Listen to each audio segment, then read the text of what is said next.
ملت والدین حضرت خواجہ قطب الدین بختیار کاکی رحمۃ اللہ علیہ کا آستانہ آپ کے اسکرین پر ہے۔ حضرت خواجہ معین الدین چشتی حسن سنجری رحمۃ اللہ علیہ کے جانشین ہیں اور زہد الانبیاء شیخ الاسلام والمسلمین حضرت بابا فرید الدین مسعود گنج شکر رحمۃ اللہ علیہ کے پیر و مرشد ہیں۔ ایک بات بہت خاص میں آپ کو بتانا چاہتا ہوں، اور وہ یہ کہ جو لوگ دین کا کام کرتے ہیں وہ سوچتے ہیں کہ ان پر الزامات نہیں لگیں گے، یا جو لوگ اللہ کے راستے پر چلتے ہیں، جو لوگ حق کے راستے پر چلتے ہیں، ان کو ایسا لگتا ہے کہ جو حق کے راستے پر چلتے ہیں ان کو مصیبتیں کیوں آتی ہیں۔ تو آپ کو بتا دوں کہ جو لوگ حق کے راستے پر چلتے ہیں انہی کو زیادہ مصیبتیں آتی ہیں اور انہی پر ہی تکلیفیں آتی ہیں۔ اور اللہ رب العزت نے قرآن مجید میں ارشاد فرمایا، وَلَنَبْلُوَنَّكُمْ بِشَيْءٍ مِّنَ الْخَوْفِ وَالْجُوعِ وَنَقْصٍ مِّنَ الْأَمْوَالِ وَالْأَنفُسِ وَالثَّمَرَاتِ وَبَشِّرِ الصَّابِرِينَ کہ ہم تمہیں آزمائیں گے خوف کے ذریعے، بھوک کے ذریعے، ڈر کے ذریعے، مال اور اولاد کے نقصان کے ذریعے، اور جن لوگوں نے صبر کر لیا تو وَبَشِّرِ الصَّابِرِينَ ان تمام لوگوں کے لیے بشارتیں ہیں۔ اور اللہ والوں کا جو معاملہ ہوتا ہے وہ یہ کہ الذین اذا اصابتهم مصیبہ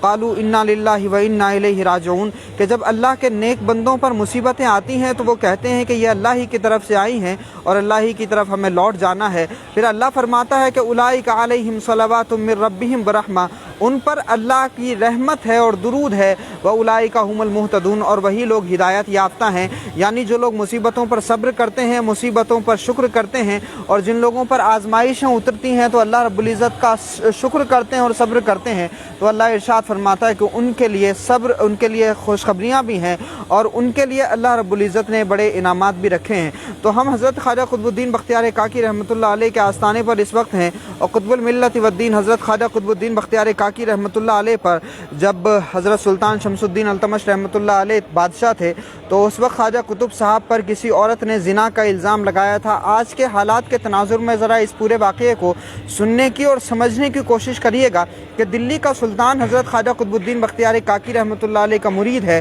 اور بہت کم اولیاء کو اتنی شہرت حاصل ہوتی ہے ظاہری حیات میں جتنی حضرت خواجہ قطب الدین بختیار کاکی رحمۃ اللہ علیہ کو حاصل ہوئی تھی۔ اور حضرت خواجہ قطب براہ راست جانشین ہے حضرت خواجہ معین الدین چشتی حسن سنجری رحمۃ اللہ علیہ کے۔ تو ذرا سوچئے کہ جب حضرت خواجہ قطب صاحب پر زنا کا الزام لگا ہوگا تو کیا قیامت نہیں آ گئی ہوگی؟ جو حضرت خواجہ قطب صاحب کے ماننے والے تھے، جو حضرت خواجہ قطب پر اپنی جان چھڑکنے والے تھے، جب ان کے سامنے یہ معاملات پیش ہوئے اور اس طرح کی افواہ پھیلی تو وہ تمام کے تمام دل کے آنسو سے ان کے خون کے آنسو نکلنے لگے اور دل رونے لگے۔ تو یہ حالات بنے تھے۔ حضرت خواجہ قطب الدین بختیار کاکی رحمۃ اللہ علیہ کی مقبولیت جب بڑھی اور بادشاہ بھی جب حضرت کا مرید ہو گیا تب پھر لوگوں نے اس طرح کی سازشیں کی کہ ظاہر سی بات ہے مقبولیت بڑھے گی اور پھر دائرہ بڑھ جائے گا، تو اس کی وجہ سے اس طرح کی گھنونی اور گھٹیا سازش کی حضرت خواجہ قطب الدین بختیار کاکی رحمۃ اللہ علیہ پر زنا کا الزام لگایا۔ یعنی ایک عورت کو پیسے دے کر کے وہ لے کر کے آئے اور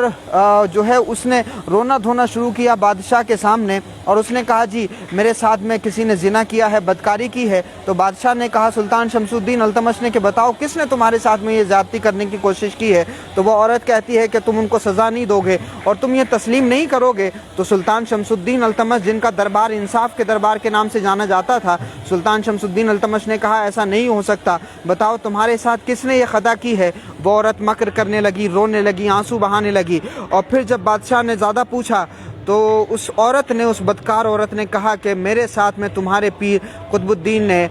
زیادتی کی ہے اور انہوں نے میرے ساتھ میں معاذ اللہ زنا کیا ہے اور اسی کی وجہ سے یہ بچہ پیدا ہوا ہے۔ جب سلطان شمس الدین التمش نے یہ بات سنی تو ان کی آنکھوں میں آنسو آ گئے، اور وہ عجیب کیف کا منظر تھا، وہ عجیب حالت تھی۔ آپ کیسے اس حالت کو ڈیفائن کر سکتے ہیں کہ جب حضرت خواجہ قطب الدین بختیار کاکی یعنی اپنے پیر و مرشد پر اتنا بڑا الزام سلطان شمس الدین التمش نے سنا تو وہ غصے میں آگے کہا ایسے کیسے ہو سکتا ہے؟ تو وہ عورت کہتی ہے کہ میں پہلے ہی کہتی تھی کہ تم نہیں مانو گے۔ تو سلطان شمس الدین التمش بڑی حیرت میں تھے، بڑی کشمکش میں تھے کہ اب کیا کیا جائے۔ تو سلطان شمس الدین التمش نے یہ خبر حضرت خواجہ قطب صاحب تک پہنچوائی، اور پھر نتیجہ یہ ہوا کہ حضرت خواجہ قطب الدین بختیار کاکی عدالتی نظام کے تحت عدالت میں حاضر ہوئے۔ قاضی نے فیصلہ کر دیا، قاضی نے حکم دے دیا کہ آپ کو بھی عدالت میں حاضر ہونا ہے۔ تو جس طرح سے تمام مجرمین حاضر ہوتے تھے اسی طرح سے خواجہ قطب الدین بختیار کاکی کو بھی حاضر ہونے کا حکم دے دیا گیا۔ اور پھر دلی کا پیر جس کے ساتھ میں صوفیہ کی جماعت ہوا کرتی تھی، جس کے ساتھ میں لوگ ہوا کرتے تھے،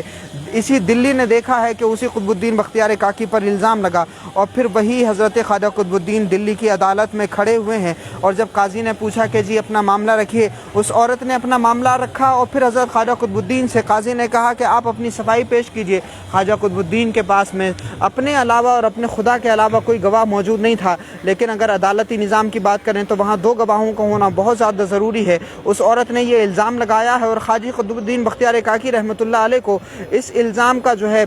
जवाब देना है, लेकिन अब वो कोई सूरत और कोई तदबीर ऐसी नज़र नहीं आ रही है कि जिस तदबीर की वजह से इस इल्ज़ाम से बरी हुआ जा सके। हज़रत ख्वाजा कुतुबुद्दीन बख्तियार काकी पर बेचैनी का आलम है। आप ज़रा सोचिए कि एक आम इंसान पर जो इज़्ज़तदार हो, एक आम इंसान पर जो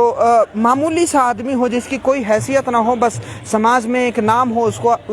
जो है उसका, और जब उस पर इल्ज़ाम लगाया जाता है तो क्या क्या उसके साथ हो जाता है। क्या उसके सोशल बाइकआउट के नारे नहीं लग जाते? क्या उससे लोग अपना रिश्ता नहीं तोड़ लेते जब इतना गंदा और घिनौना इल्ज़ाम कोई लगा दे? लेकिन अल्लाह के वलियों पर और अल्लाह के नबियों पर इस तरह के इल्ज़ामात लगे हैं। आप सूरह यूसुफ पढ़िएगा तो हज़रत यूसुफ अलैहिस्सलाम का किस्सा आपको मिलेगा कि हज़रत यूसुफ पर भी ये इल्ज़ाम लगा था। तो उसी रिवायत को और उसी जो है तरीके को अपनाते हुए बातिल ने अहले हक पर यह इल्ज़ाम लगाया कि हज़रत ख्वाजा कुतुबुद्दीन बख्तियार काकी रहमतुल्लाह अलैह ने माज़अल्लाह ये ज़्यादती की है। और फिर जब जो है हज़रत ख्वाजा कुतुबुद्दीन बख्तियार काकी अदालत में पेश हुए हैं तो ख्वाजा कुतुब साहब ने जो है 3 दिन का वक्त मांगा। चूँकि रोए बहुत ज़्यादा और तकलीफ़ बहुत ज़्यादा हुई ख्वाजा कुतुब साहब को, तो रात में फिर हज़रत ख्वाजा मोइनुद्दीन चिश्ती हसन संजरी रहमतुल्लाह अलैह की ज़ियारत होती है। औलिया कैसे अपने मुरीदीन का ख्याल रखते हैं, सूफिया कैसे अपने मुरीदीन को अपने बच्चों की तरह जो है नज़र में रखते हैं। आप तारीख़ पढ़ेंगे तो आपको मिलेगा कि हज़रत ख्वाजा मोइनुद्दीन चिश्ती हसन संजरी रहमतुल्लाह अलैह ने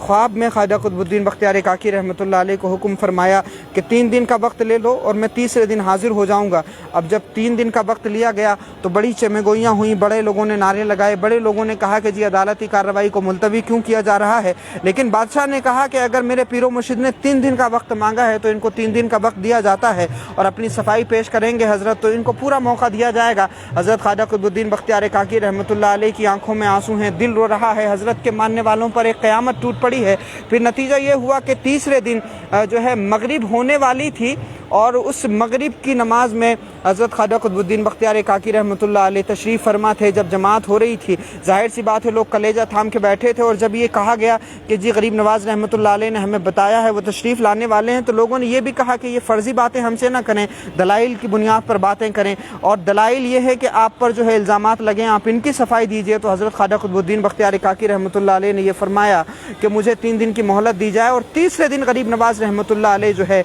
वो अजमेर शरीफ पहुँच गए थे। तो अजमेर शरीफ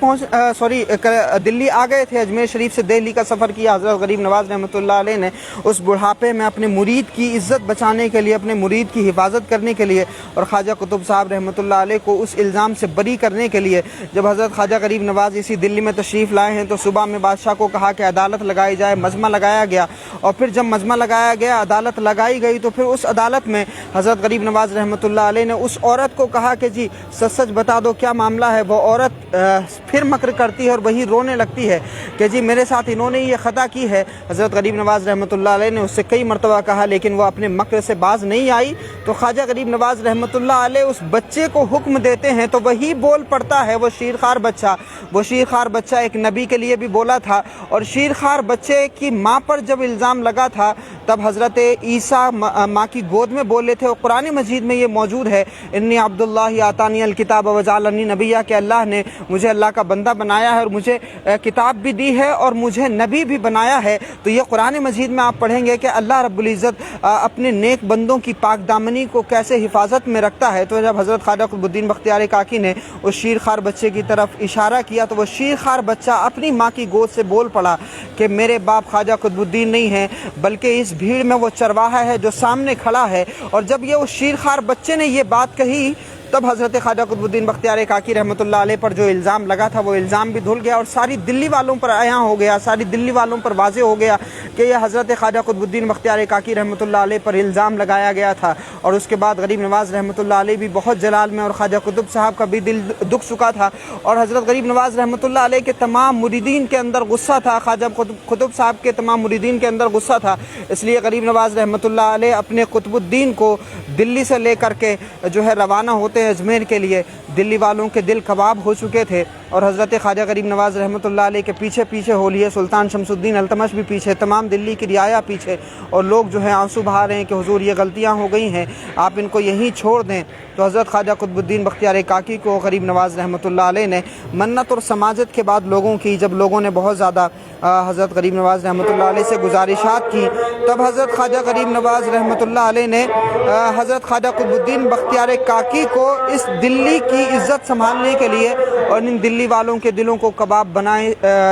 बनने से बचाने के लिए हज़रत ख्वाजा कुतुबुद्दीन बख्तियार काकी रहमतुल्लाह अलैह को यहाँ छोड़ा। और जब से हज़रत ख्वाजा कुतुबुद्दीन बख्तियार काकी को दिल्ली की ज़िम्मेदारी अता फरमाई गरीब नवाज़ रहमतुल्लाह अलैह ने, तब से शहंशाह हैं इस दिल्ली के हज़रत ख्वाजा कुतुबुद्दीन बख्तियार काकी। सबक ये है कि अगर आप नेक रास्ते पर चलते हैं तो इल्ज़ामात भी लगेंगे, मुसीबतें भी आएंगी, मुश्किलात भी आएंगी, लेकिन उन मुश्किलात पर सब्र करना है, उन मुसीबतों पर सब्र करना है। और जो लोग मुसीबतों पर सब्र करते हैं, मुश्किलात पर सब्र करते हैं, अल्लाह रब्बुल इज़्ज़त के यहाँ उन सब्र करने वालों के लिए बशारतें हैं। हमारी सभी की ज़िंदगियों में इस तरह के मसाइल हैं कि किसी न किसी तरह के इल्ज़ाम से हम जूझ रहे होते हैं। तो सबसे पहले तो हमें ख़ुद को ये तय करना है कि हम कहीं गलत रास्ते पर तो नहीं है कि हमें सज़ाएँ मिल रही हों। और इस बात को जानने परखने के लिए मौलाए कायनात हज़रत अली शेर खुदा करमल्लाहु वजहू का एक कौल, जब किसी ने उनसे पूछा कि मौला ये कैसे पता चलेगा कि जो मुसीबत हम पर नाजिल हुई है वो अल्लाह का अज़ाब है या फिर अल्लाह की आजमाइश है, तो हज़रत मौलाए कायनात अली शेर खुदा फरमाते हैं कि अगर मुसीबत तुमको खुदा से दूर कर दे तो समझो कि वो अज़ाब है, और अगर मुसीबत तुम्हें अल्लाह से करीब कर दे तो मुसल्ले पर आ जाओ, अल्लाह का जिक्र करने लगो, कुरान मजीद की तिलावत करने लगो, तो समझो कि वो अल्लाह की आजमाइश है और यह आजमाइश तुम्हें कामयाब करने के लिए आई है, अल्लाह की बारगाह में सुरखरू करने के लिए आई है, अल्लाह की बारगाह में सुरखरू करने के लिए आई है। तो ये देख कर के आप अंदाज़ा लगा सकते हैं कि जो मुसीबत आप पर नाजिल हुई है वह वाकई अज़ाब है या अल्लाह की आजमाइश है। तो जो आजमाइशों में घिरे होते हैं, अल्लाह रब्बुल इज़्ज़त के यहाँ उनके लिए बड़ा अज्र है, कब्र में भी और हश्र में भी। और जिन लोगों पर अज़ाब होता है, बहरहाल उनको तौबा करनी चाहिए, अल्लाह से सच्चे दिल से तौबा करनी चाहिए और गुनाहों से बचना चाहिए। तो ये हमारी ज़िंदगी का बहुत अहम पहलू है और हमारी ज़िंदगी में कहीं ना कहीं ये सब चीज़ें टच करती हैं कि हम कहीं ना कहीं इस तरह की मुसीबतों से जूझ रहे होते हैं कि कोई हम पर चोरी का इल्ज़ाम लगा देता है, कोई झूठ का इल्ज़ाम लगा देता है, कोई बेवफाई का इल्ज़ाम लगा देता है, मुख्तलिफ़ तरीक़ों के इल्ज़ाम हैं। तो आप डरें नहीं, अगर आप वाकई सच के रास्ते पर हैं तो यकीनन आपकी मदद उसी तरह से होगी जिस तरह से अल्लाह ने अपने नेक बंदों की हमेशा मदद फरमाई है। ये हज़रत ख्वाजा कुतुबुद्दीन बख्तियार काकी रहमतुल्लाह अलैह के आस्थाने से मैसेज है। जो अल्लाह का जितना ज़्यादा मुकर्रब और करीबी बंदा होता है वो उसको उतना ही बड़ा इल्ज़ाम और उतनी ही ज़्यादा मुश्किलें झेलनी होती हैं। कायनात में सबसे ज़्यादा अल्लाह रब्बुल इज़्ज़त के जो करीबी जमात है वो अम्बिया की जमात है। तो जितने इम्तिहानात अम्बिया की जमात से हुए हैं वो किसी और जमात से नहीं हुए।